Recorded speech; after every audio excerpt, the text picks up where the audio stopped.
Queridos irmãos e irmãs, muito boa noite a todos.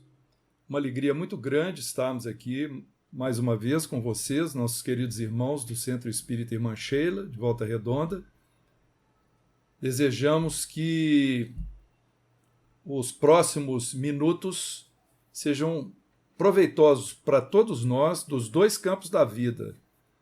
Nós encarnados que vamos nos reunir em torno desse tema, observai os pássaros do céu, e também os irmãos do outro plano, do plano espiritual, que nos acompanham certamente a todos nós, porque são momentos em que a gente se reúne em torno do Evangelho de Jesus, buscando nas interpretações mais adequadas, as interpretações cristãs e particularmente, no nosso caso, com o enfoque espírita, que costuma ser muito útil e tocar muito o coração de irmãos e de irmãs que não são espíritas, que também nos acompanham, porque tem aquele clima, aquele viés consolador, esclarecedor, a nossa visão do Evangelho sob as luzes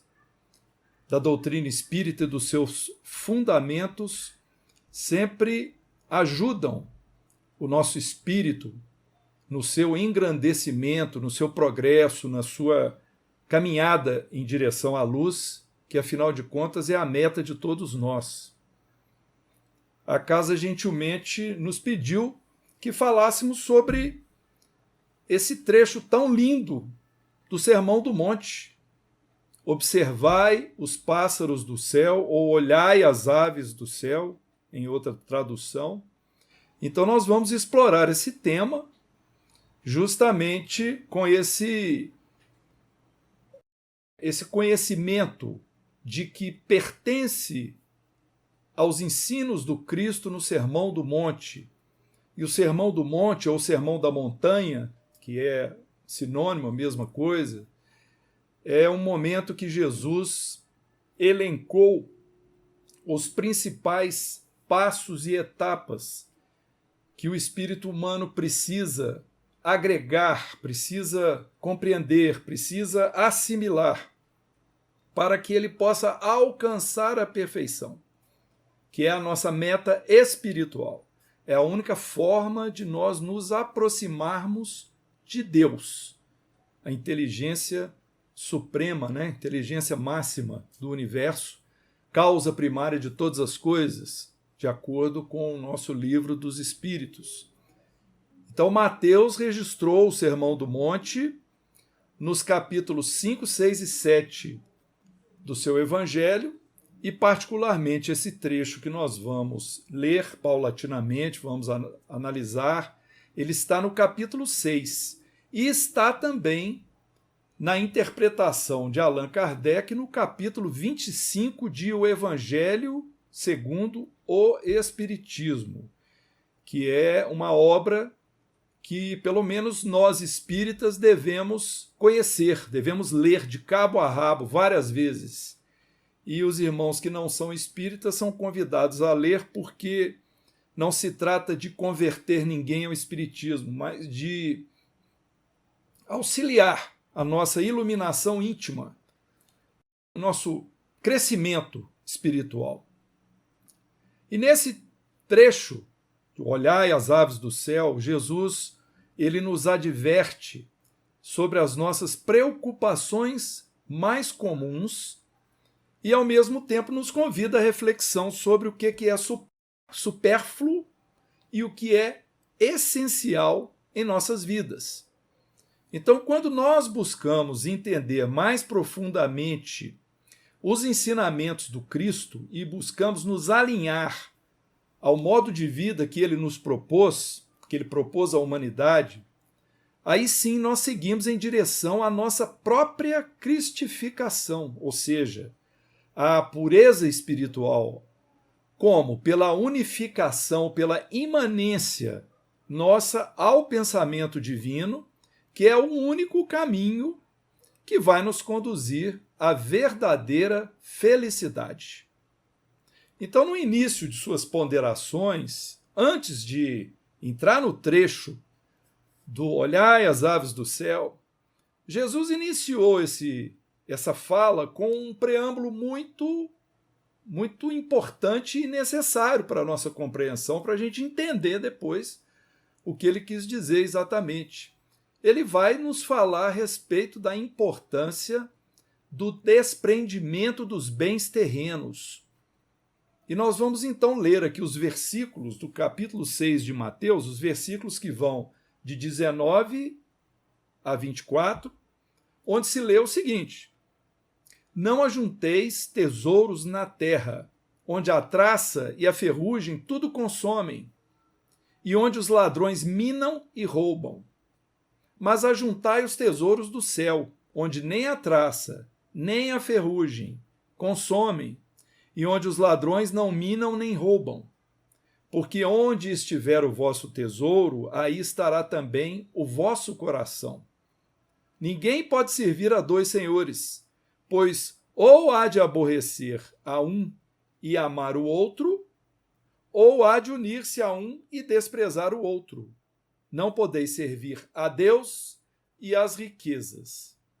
Muito bem, então, como dissemos, o Cristo Jesus nos recomenda o desprendimento e o desapego das riquezas, daquilo que é material. De que vale esse apego no planeta se elas podem ser perdidas, todas as coisas materiais, por ação das traças, da ferrugem ou dos ladrões? Então Jesus estava explicando a perenidade daquilo que é material. Então ele nos aconselha antes a ajuntar tesouros espirituais, ou seja, tesouros de conhecimento, de obras meritórias, que jamais se perdem. O que é conquista para o espírito, pois essa conquista para o espírito é que nos acompanha para além do mundo da matéria, e isso jamais nós iremos perder uma vez conquistado. Então, quando Jesus diz onde está o teu tesouro, aí está o teu coração, ele esclarece justamente a razão de todo esse ensinamento, porque se trata do foco do nosso interesse, da nossa preocupação maior, o nosso tesouro, o nosso objetivo. Ele estava dizendo daquilo que nos envolve pelo coração, pela mente, os atrativos da vida material. E explica que o essencial não é ter, e sim não se apegar, ou seja, não prender o pensamento às coisas que são externas e transitórias. E ele termina esse trecho declarando peremptoriamente que ninguém pode servir a dois senhores. Quais seriam os dois senhores expostos aqui? Deus, ou seja, a dedicação ao espiritualismo, e aquela palavra que aparece também nas Bíblias, mamon, que significa o que é material, as riquezas. Então, como servir aos dois simultaneamente? Porque o servir indica dedicar-se integralmente. Eis a questão. Então, pelo foco do espiritualismo, as posses, elas são ilusões transitórias, ao passo que pelo materialismo, a riqueza são as únicas realidades, é a única realidade objetiva e palpável, aquilo que é material. Então é difícil encontrar uma conciliação entre o que é espiritual e o que é material. Nós vamos precisar naturalmente achar o caminho do meio, mas com foco no principal. Ou a criatura se apega a um ou ao outro, porque são dois polos muito distintos. Esse é o desafio da nossa vida na Terra, no planeta Terra, a vida da humanidade encarnada, porque nós temos dois elementos convivendo simultaneamente. O nosso elemento espiritual, nosso espírito, a mônada espiritual, a essência espiritual do nosso ser, o espírito, e a nossa parte material, nosso corpo físico, nosso perispírito. Isso tem que conviver, aprender. O espírito, ele precisa caminhar nesse seu progresso, superando e vencendo as dificuldades que a matéria lhe oferece. É um desafio muito grande, porque a matéria é muito atraente. Ela muitas vezes causa enorme prazer ao ser humano. Por isso que a caminhada com Jesus, essa caminhada, digamos assim, que Jesus nos orientou para que nós mesmos encontrássemos este caminho em direção ao reino de Deus, em direção a um patamar superior de elevação espiritual que nós estamos, nós temos que realmente nos esforçar por aprender nessa lição do desapego a superar esses atrativos da matéria, apesar de que precisamos continuar convivendo com ela. Então não pode haver um abandono total da matéria, isso não existe. Isso seria até uma irresponsabilidade, porque nós precisamos da matéria para a nossa própria vida, o nosso corpo físico, e para que a gente tenha o nosso conforto, as condições de trabalho, as condições de higiene, as condições de educação, nós precisamos do campo da matéria. A questão toda é o apego excessivo, é o atrativo, é o tesouro, é onde nós colocamos o nosso coração. O espiritualista, digamos assim, ele precisa também conservar os bens materiais e aprender a administrá-los, mas precisa, antes de tudo, aprender a considerar o que são de fato esses bens materiais. São empréstimos temporários que foram confiados à sua pessoa para que ele possa fazer a gestão, a administração desses bens, porque depois nós teremos que devolver tudo para Deus, quando nós deixarmos o campo material.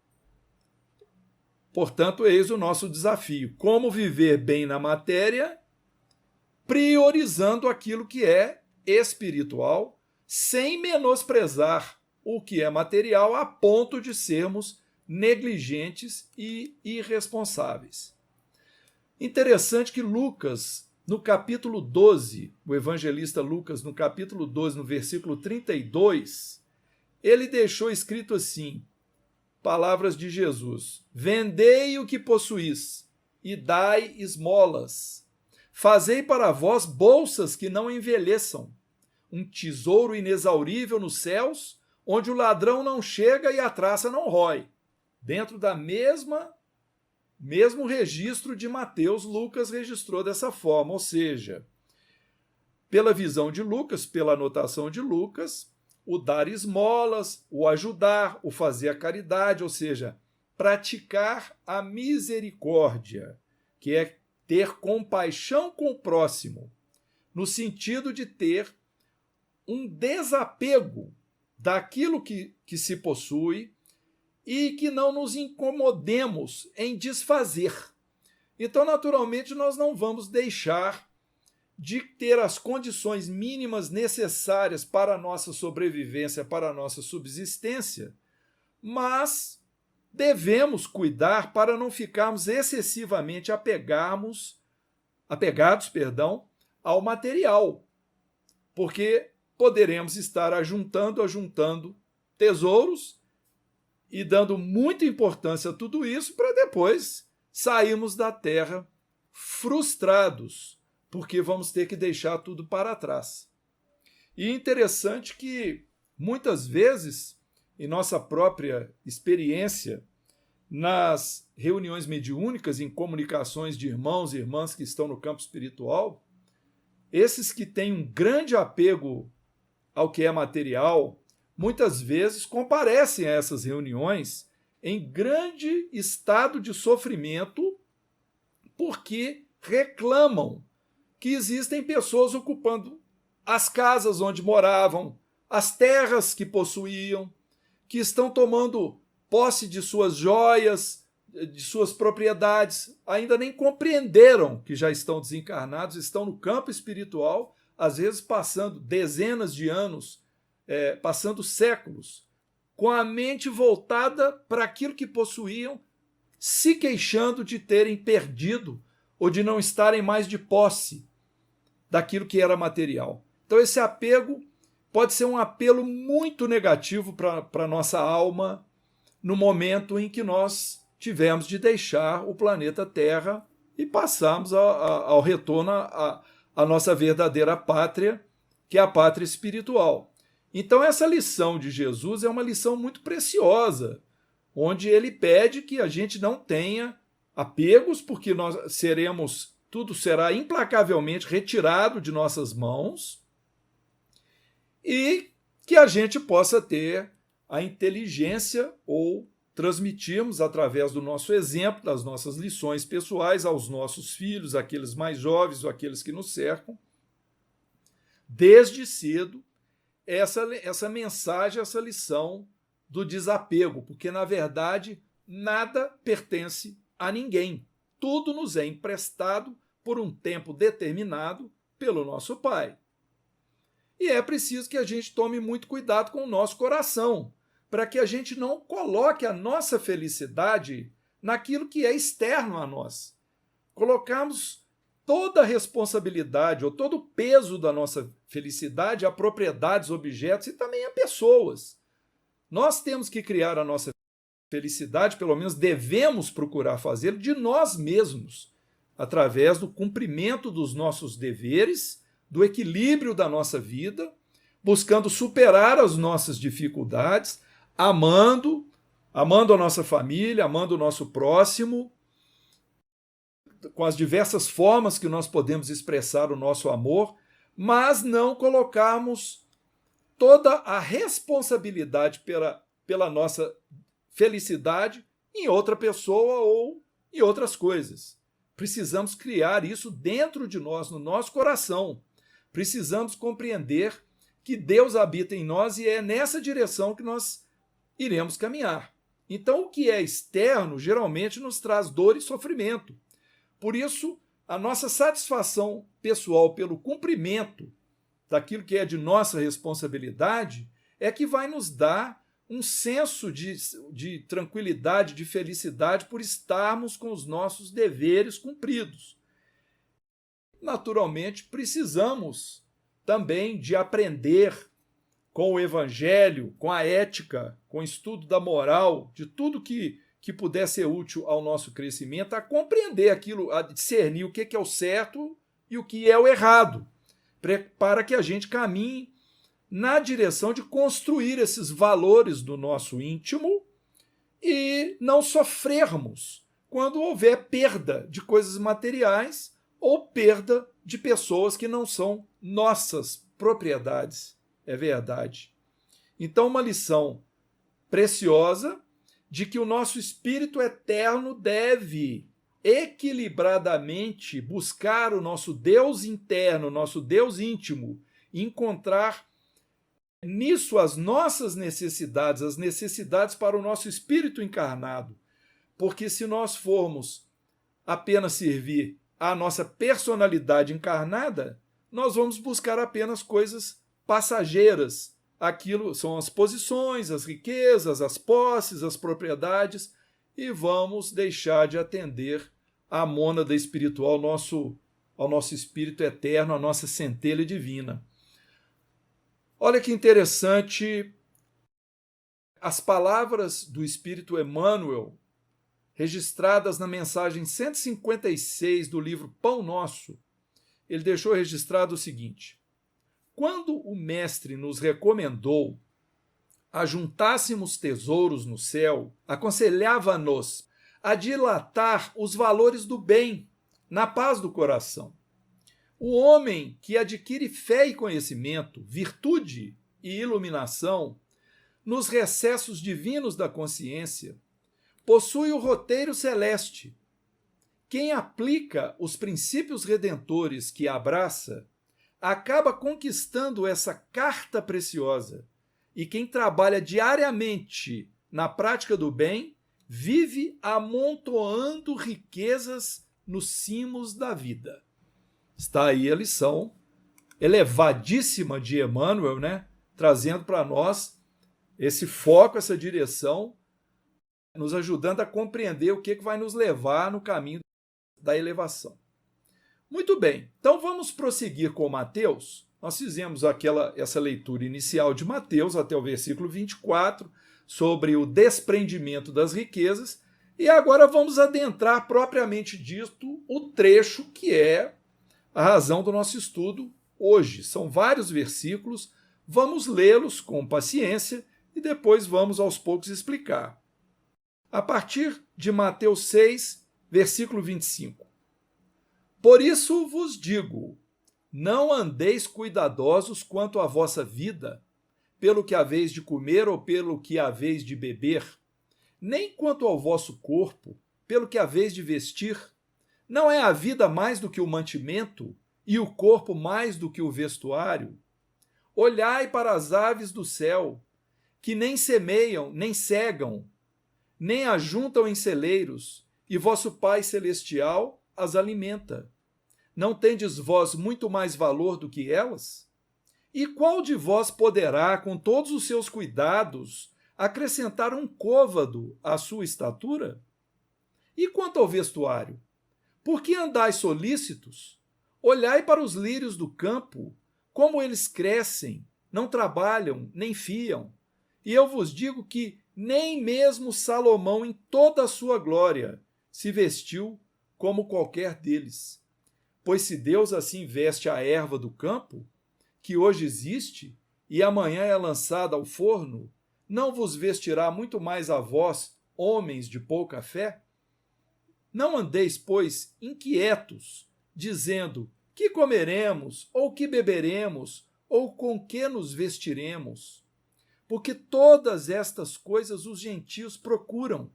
De certo, vosso Pai Celestial bem sabe que necessitais de todas essas coisas. Mas buscai primeiro o reino de Deus e a sua justiça, e todas essas coisas vos serão acrescentadas. Não vos inquieteis, pois, pelo dia de amanhã, porque o dia de amanhã cuidará de si mesmo. Basta a cada dia o seu mal. Todo esse trecho está em O Evangelho segundo o Espiritismo. Kardec registrou-o por inteiro, porque realmente olhai as aves do céu, olhai os lírios do campo, um trecho extremamente poético de Jesus, né? Nós podemos imaginar o Nazareno assentado sob as árvores, a contemplar a natureza, um lago azul, cercado de margens floridas, com o céu turquesa, cortado pelo voo de pequenos pássaros coloridos. Então, essa doçura da natureza, plasmando um ambiente idílico, né, de paz, de plenitude espirituais. E ele estava trazendo isso à nossa mente para desenvolver em nós um sentimento mais receptivo à questão da aplicação da nossa fé, da confiança que devemos ter na providência divina e também em nós mesmos, para conquistar aquilo que vai trazer para nós a nossa subsistência, os meios para que a gente sobreviva na Terra. Então, depois dele tratar do desprendimento dos bens terrenos, ele começa a adentrar a um aprimoramento dessa teoria. Jesus vai explicar melhor o que ele quis dizer, porque às vezes um trecho só não basta para completar uma ideia que é muito grandiosa, é preciso que ela seja mais explorada. E Jesus vem aqui tratar o motivo pelo qual a humanidade não deve se preocupar com o que ela geralmente se preocupa, que faz parte da preocupação da maioria das pessoas no seu dia a dia. E o raciocínio todo é baseado numa lógica muito contundente. Quem dá o mais, dá o menos. Ou seja, quem alimenta as aves vai alimentar também os homens, por consequência. Quem veste as flores silvestres tem meios de sobra para vestir as criaturas. Porque o cuidado que o autor da vida, que Deus dispensa essas coisas mínimas que nos cercam, demonstra exatamente essa disposição de um pai alerta, carinhoso, atento a todos os pormenores dos mais pequeninos seres. É que nós precisamos interpretar isso corretamente. E nós vamos explorar mais, porque muitos entendem que nós estamos sendo comparados às aves, no sentido que elas encontram tudo à mão por aí, nós não encontramos. Mas as aves também trabalham, assim como nós precisamos trabalhar para conseguir o nosso sustento. Então, por que Jesus traz esse simbolismo da ave, do pássaro? Porque é um animal de natureza volátil, que está sempre associado ao céu. O céu, ele representa o transcendente, a sacralidade.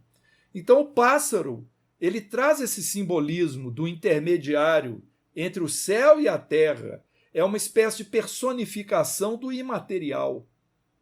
Então, quando Jesus diz, olhai os pássaros do céu, além de ser poético, ele está pedindo para a gente olhar com os olhos espirituais, aquilo que pode ser ou que deve ser transcendente ao nosso entendimento. Com esse raciocínio, nós vamos concluir que Deus provê os recursos que são indispensáveis para as nossas necessidades, sem deixar de cumprir a lei que rege o universo.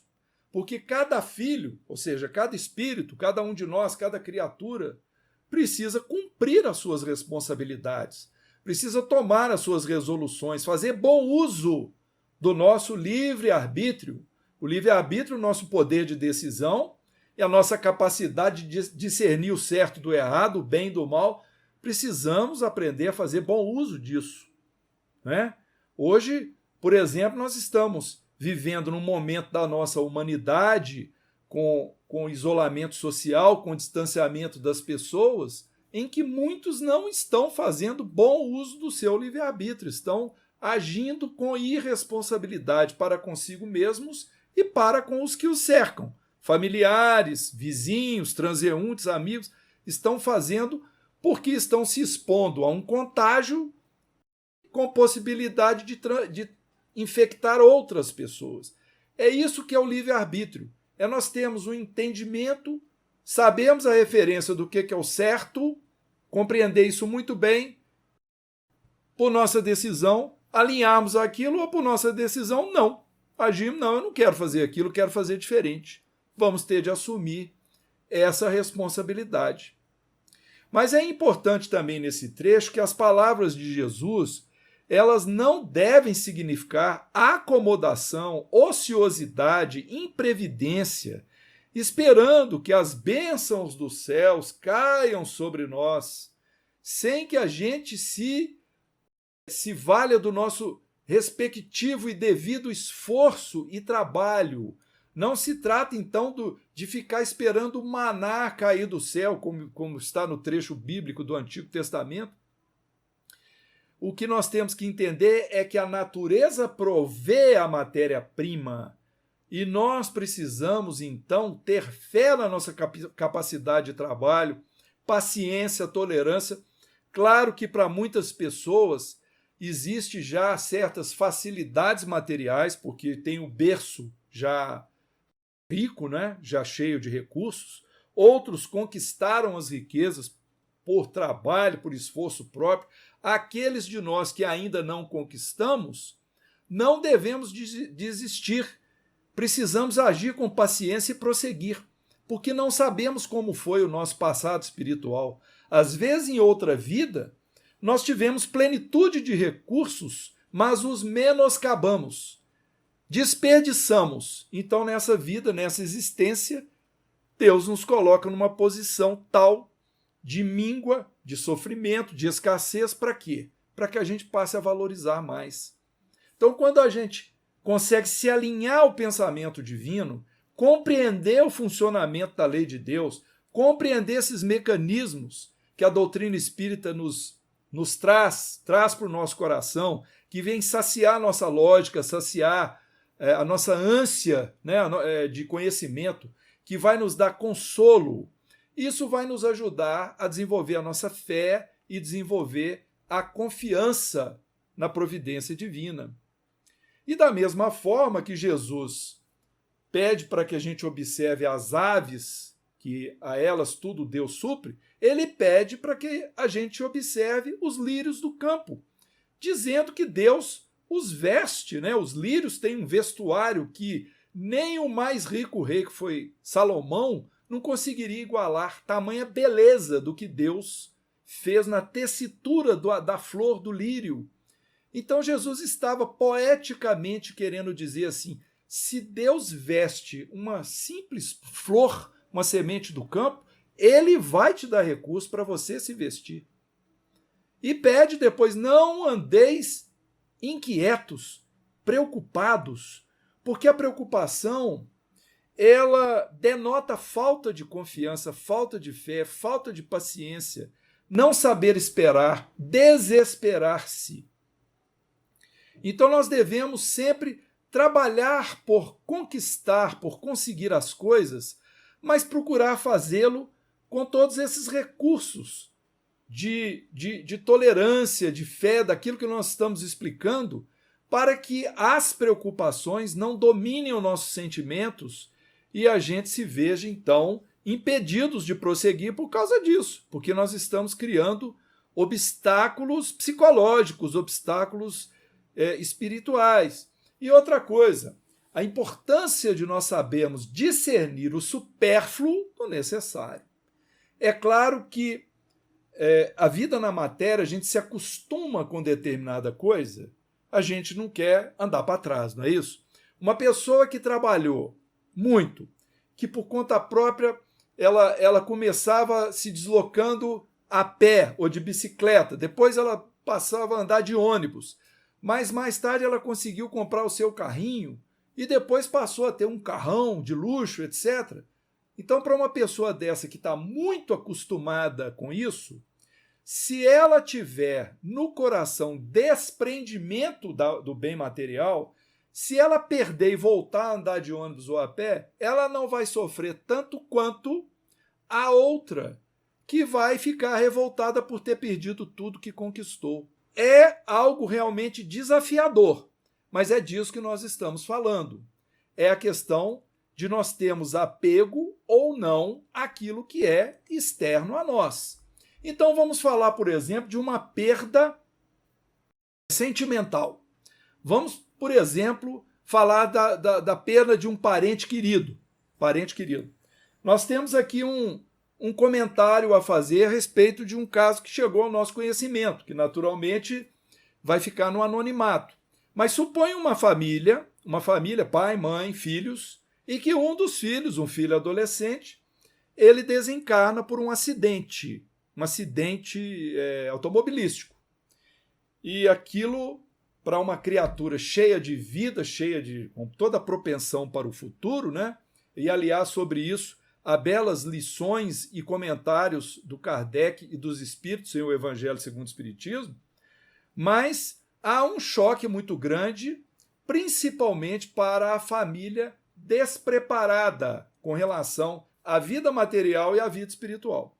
O que acontece? Num primeiro momento, a família se desespera e há, às vezes, uma revolta contra Deus. Como é que Deus ceifa aquela vida justamente do mais jovem, daquele que era o mais promissor? Como que um filho parte antes do pai e da mãe? E aí a família fica vivendo aquele momento muito tenso, muito triste. Mas acontece que a mãe resolve perseguir alguns conselhos que ela recebe, ou algumas sugestões. E a mãe desse rapaz, ela começou a ler uma obra espírita muito leve, ou ler ou ouvir através da transmissão de rádio ou de site. Ela passou a ler a obra Violetas na Janela. Violetas na Janela, só fazendo um resumo, ela conta a respeito justamente da desencarnação de uma menina adolescente, como que foi a reação da família no momento, a chegada dela no plano espiritual, e depois vai passando por problemas, tanto num campo quanto no outro, para depois as coisas se resolverem e caírem numa harmonia. Por que nós estamos falando isso? Porque esse livro é considerado por muitos espíritas assim que estudam profundamente os assuntos, um livro bobo, um livro água com açúcar, um livro que não traz assim muita novidade.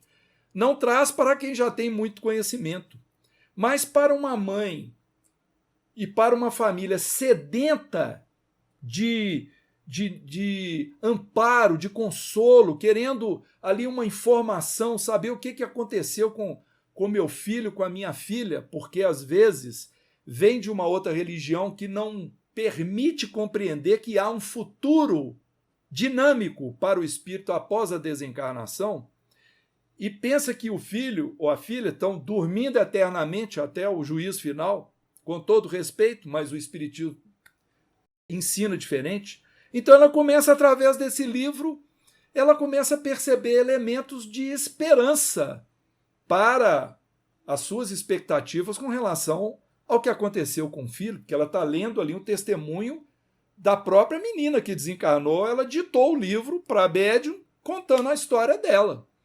E aquilo toca o coração dessa mãe e ela passa a encontrar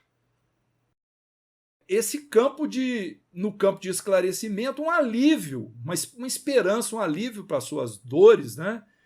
E ao passo que o restante dos familiares, que não se associou a esse tipo de informação, que não liga, que despreza, que não é a única, né? Não é a única fonte de esclarecimento, mas ajuda demais, ajuda demais. Assistir uma palestra pública, ler um livro, ler uma mensagem espiritual de cunho elevado, ou seja, buscai e achareis, não é isso que Jesus falou? Pedi e obtereis, buscai e achareis. É isso, a gente tem que ir lá e bater na porta, pedir socorro, o socorro vem. Isso é de acordo com a nossa fé. Aí fica aquela situação em que numa família alguém está conseguindo sobreviver ao infortúnio e já está encontrando consolo e mais naturalidade no processo que aconteceu. Porque, naturalmente, se não foi um processo suicida, era algo que estava previsto na vida desse jovem, assim como estava previsto a família passar por essa situação. Porque as coisas não acontecem por acaso, né? Existe a lei de causa e efeito. Então, nesse sentido, nós vemos, por que nós estamos comentando, fazendo essa ilustração?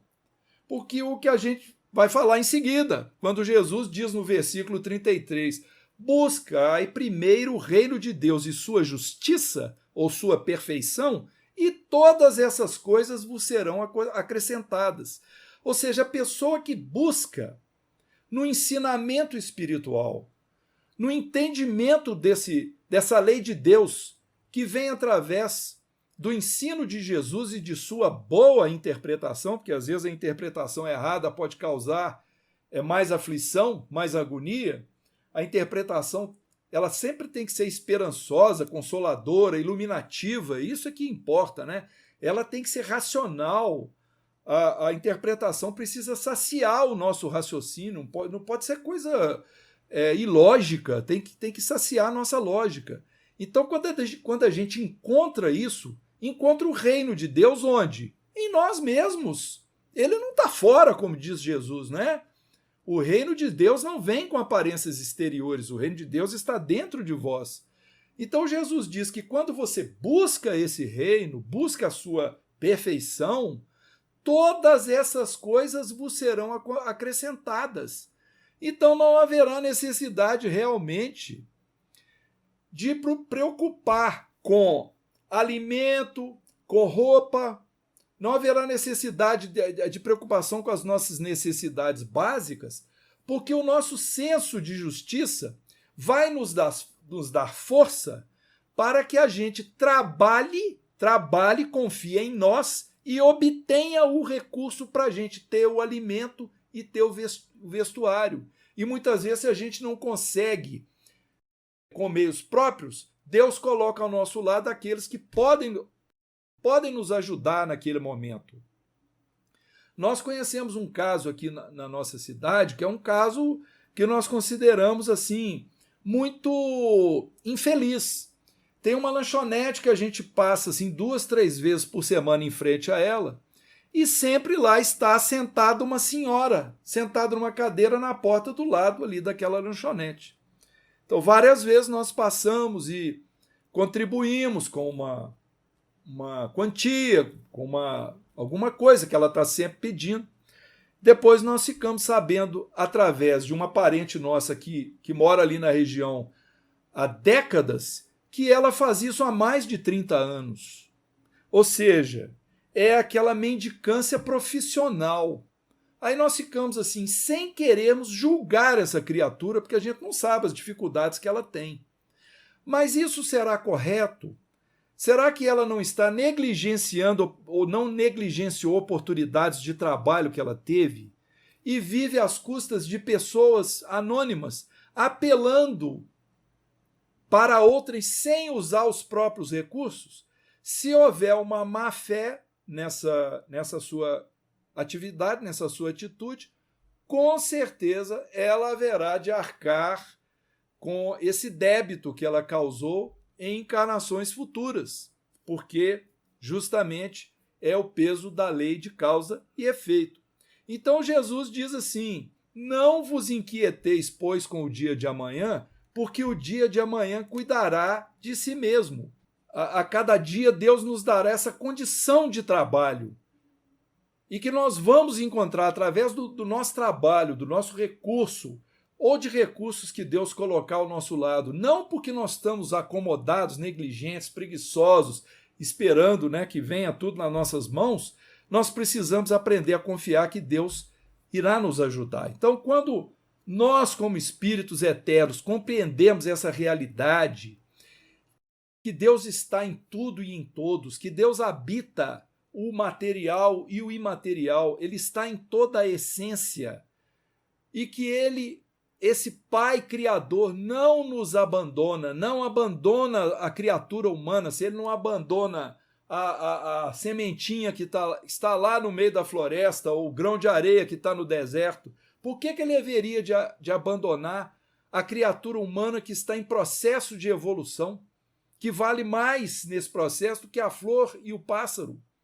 Então a vida é muito mais que o alimento, como diz Jesus, porque a vida é a participação nossa na vida divina. E essa vida divina nunca termina, porque não há morte para o nosso eu. O corpo morre, mas o nosso eu, a nossa essência profunda, ela não morre jamais. Então, o ponto básico de todo esse ensino é justamente esse: a nossa não preocupação. É importante a gente ficar alerta quanto a ficarmos tomando muitos remédios, ficarmos com dependência de remédios, buscarmos a nossa higiene mental para combater os males psíquicos através de leitura ou de apoio de um profissional, não é? Através ouvindo palestras espíritas, frequentando a casa espírita, quando for liberado para que a gente o faça, para fazer cursos, participar de reuniões públicas. Ou seja, assim nós vamos agregando no nosso ser alimento espiritual. E esse alimento espiritual haverá de fortalecer a nossa fé e haverá de fortalecer a nossa confiança de que somos capazes de nos sustentar. Por quê? Se na vida não deu para a gente, numa existência, para a gente conquistar um castelo, virarmos um príncipe, sermos milionários, o importante, aquilo que será cobrado de nós quando nós adentrarmos o campo espiritual, não vai ser nada disso. Vai ser duas malinhas que a gente carrega, uma com o bem e outra com o mal que a gente houver praticado. É isso que será visto. É isso que importa. Então, Emmanuel, no livro Vinha de Luz, no capítulo 86, ele diz assim: Jesus não recomenda indiferença ou irresponsabilidade, quando ele diz não vos preocupeis. O mestre que preconizou a oração e a vigilância não aconselharia a despreocupação do discípulo ante o acervo do serviço a fazer. Pede apenas combate ao pessimismo crônico. Olha o que Emmanuel fala, hein? Combate ao pessimismo crônico. Urge, porém, renovar atitudes mentais na obra que fomos chamados, aprendendo a confiar no divino poder que nos dirige. Então, a providência divina, ela inclui, né, está subtendido várias ações e cuidados de um Deus que é soberanamente justo, bom, misericordioso e que, infelizmente, aos nossos olhos limitados, nós não conseguimos perceber aquilo que Deus faz por nós. Muitas ocorrências podem nos parecer assim meras coincidências ou acasos, mas na verdade são fatos que demonstram a vontade divina e vão nos dando direção para nos fazer conduzir para cima, para a frente, para a nossa elevação espiritual, para o nosso progresso espiritual. Então devemos procurar, no limite de nossas forças, jamais nos abater pelo desânimo, pela angústia, pela tristeza. Seguimos sempre em frente, confiantes, com fé, pois todos nós, afinal de contas, somos filhos desse amor de Deus que tudo providencia para nosso crescimento e para nossa felicidade.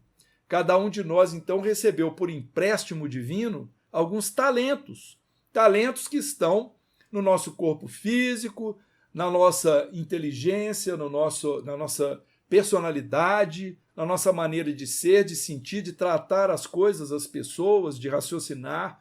Tudo isso é talento recebido de Deus e de conquistas espirituais anteriores do nosso próprio espírito, de outras encarnações. Então, esses talentos, eles são úteis para nós em vários sentidos. Os talentos materiais que nós recebemos, eles são úteis à nossa vida no plano físico. E outros talentos são talentos eternos que nós temos hoje que vamos levar para o campo espiritual e também para outras encarnações. Por isso é preciso que a gente priorize, né, a aquisição de bens celestiais. É preciso que a gente tenha em mente que Deus não reclama de nós obras imediatas. Ele reclama que nós caminhemos adiante com fé, para o alto, construindo, produzindo, mas ele nos dá o tempo necessário que for para que a gente germine, cresça, floresça e frutifique. Interessante que Jesus repete o ensinamento que está no versículo 8 do capítulo 6 de Mateus. O Pai sabe o de que necessitamos antes que lhe o pedimos. É isso mesmo. Deus já sabe o que a gente necessita. Os espíritos amigos que nos cercam, os espíritos familiares, espíritos benfeitores, o anjo da guarda, que são espíritos mais evoluídos que também nos auxiliam na nossa encarnação, eles sabem aquilo que nós precisamos. Eles sabem e buscam nos intuir quanto a isso. Intuir pela nossa vontade, intuir para que a gente tenha coragem, ânimo de cumprir as nossas realizações. Os espíritos amigos, eles não vêm tirar do nosso ombro o peso daquilo que a gente tem que carregar. Porque Jesus disse assim: se alguém quiser me seguir, negue-se a si mesmo, tome a sua cruz e siga-me. Então, muitos fatos que parecem difíceis para nós, muitas dificuldades, são fatos, são coisas, são projetos espirituais para a nossa encarnação, projetos reencarnatórios. A gente tem que passar por aquilo. E feliz daquele que vai conseguir passar sem reclamar, sem se revoltar. Porque quando nós superamos essas dificuldades dessa forma, com naturalidade, nós saímos vencedores da encarnação. E aí não teremos de repetir a aula, repetir a prova na outra vida que nós venhamos a ter. Então, quando nós realmente entendemos que Deus não está longe nos observando, mas Ele está junto de nós, em nós, agindo como essa força crística, procurando, através dos seus mensageiros, desses espíritos, encarnados ou desencarnados, nos dando conselhos, intuições, orientações, nos julgar na direção certa. Quando a gente conseguir compreender isso, que esse Deus é a essência última de todas as criaturas, então nós vamos compreender melhor esse ensinamento a que nós estamos nos referindo. Nós já estamos caminhando para o encerramento da nossa fala, mas gostaríamos ainda de ler pequenos trechos de Emmanuel. Um deles está no Vinha de Luz, capítulo 8, quando ele comenta: buscai primeiro o reino de Deus e sua justiça. Emmanuel nos orienta assim: recorre-se à fé na sede de paz espiritual, no anseio de luz, na pesquisa da solução aos problemas graves do destino. Todavia, antes de tudo, o aprendiz costuma procurar a realização dos próprios caprichos, o predomínio das opiniões que lhe são peculiares, a subordinação de outrem aos seus pontos de vista, a submissão dos demais à força direta ou indireta de que é portador, a consideração alheia ao seu modo de ser, a imposição de sua autoridade personalíssima, os caminhos mais agradáveis, as comodidades fáceis do dia que passa, as respostas favoráveis aos seus intentos e a plena satisfação própria no imediatismo vulgar. Raros aceitam as condições do discipulado. Em geral, recusam o título de seguidores do Mestre. Querem ser favoritos de Deus. Está aí o puxão de orelha para todos nós. E para nós encerrarmos, e a gente precisa falar que é com chave de ouro, porque será com palavras de Emmanuel, não com as nossas.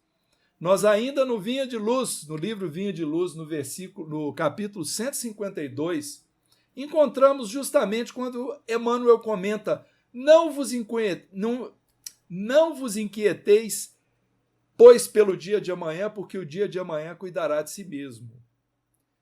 Emmanuel diz assim: decididamente o lírio não fia nem tece consoante o ensinamento do Senhor, mas cumpre a vontade de Deus.